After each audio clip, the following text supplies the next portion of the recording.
ലഹരി നിർമ്മാർജ്ജന സമിതി എംപ്ലോയീസ് വിംഗ് സംസ്ഥാന സമിതി സംഘടിപ്പിക്കുന്ന ലഹരി വിരുദ്ധ ക്യാമ്പയിന്റെ ഭാഗമായ ലഹരിമുക്ത ക്യാമ്പസ് പദ്ധതിയുടെ സംസ്ഥാനതല ഉദ്ഘാടനം വ്യാഴാഴ്ച രാവിലെ 10-ന് പെരിന്തൽമണ്ണയിൽ നടക്കും. ജില്ലാ പഞ്ചായത്ത് പ്രസിഡന്റ് എം.കെ. റഫീഖ ഉദ്ഘാടനം ചെയ്യും. ലഹരിവിരുദ്ധ പ്രചാരകനും national academy of excise and narcotics മുൻ ഡയറക്ടർ ജനറലുമായ ഡോക്ടർ ജി ശ്രീകുമാർ മേനോൻ മുഖ്യാതിഥിയാകും. ലഹരിവിരുദ്ധ പ്രതിജ്ഞയും വിദ്യാർത്ഥികളുമായി സംവദിക്കലുമുണ്ടാകും. അപകടകരമായ രീതിയിലുള്ള ലഹരി ഉപയോഗം തടയുന്നതിന് ബോധവൽക്കരണമാണ് പ്രധാന മാർഗമെന്ന് സംഘാടകർ വാർത്താ സമ്മേളനത്തിൽ പറഞ്ഞു. അന്താരാഷ്ട്ര ലഹരിവിരുദ്ധ ദിനമായ ബുധനാഴ്ച മുതൽ ഒക്ടോബർ 2 ഗാന്ധി ജയന്തി ദിനം വരെ സംസ്ഥാനത്തുടനീളം വിദ്യാലയങ്ങൾ കേന്ദ്രീകരിച്ച് 100 ദിന ലഹരിവിരുദ്ധ കർമ്മ പദ്ധതിക്ക് സംഘടന രൂപം നൽകിയിട്ടുണ്ട്. കലാസാഹിത്യ മത്സരങ്ങളും ബോധവൽക്കരണ സെമിനാറുകളും സംഘടിപ്പിക്കും.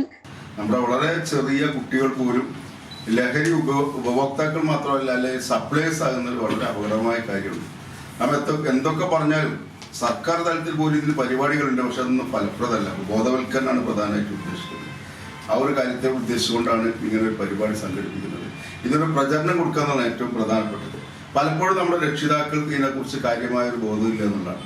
നമ്മുടെ വിദ്യാർത്ഥികൾ ആവശ്യപ്പെടുന്ന പല കാര്യങ്ങൾക്ക് പണം നൽകുന്ന പണം പലപ്പോഴും ഈ ലഹരി വസ്തുക്കളുടെ വ്യാപനത്തിന് ഉതകുന്ന രീതിയിലാണ് അവർ ചെലവഴിക്കുന്നത്. സമിതി എംപ്ലോയീസ് വിംഗ് സംസ്ഥാന president M Aboobacker, general secretary P Alavikkutty, treasurer Majeed Ambalakkandi, secretary P Chandrasekharan, unit secretary Yunus Kizhakkethil എന്നിവർ വാർത്താ സമ്മേളനത്തിൽ പങ്കെടുത്തു. CCN പെരിന്തൽമണ്ണ.